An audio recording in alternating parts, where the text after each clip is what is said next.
At ayun guys, since nandito na rin naman tayo, napansin ko kasi ang ganda ng lugar oh. So i-review ko na rin. I mean, papakita ko na yung mga bagong pyesa niya no. Ah, alam nyo na yung mga dati niyang pyesa, which is of course yung S1 na caliper, kabilaan. Ayan. Ayun ang itsura niya sa harap. Ayan, 'di ba? Tapos naka-lever guard tayo.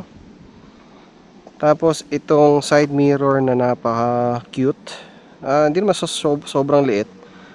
Pero maganda yung size niya no, stealthy. And patusok siya. So, yun yung nagustuhan ko diyan eh. Tapos naka-sec bill na rin na visor. Ayan.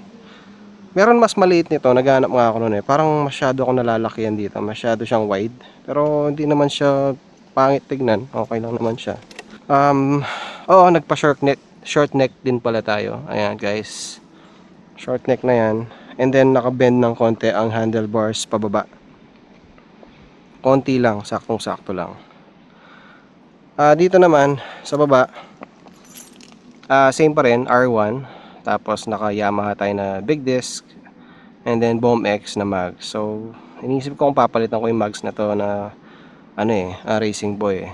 Tapos yung tire letters natin na yan, nagyan ko ng Julia, then Eco Vlogs.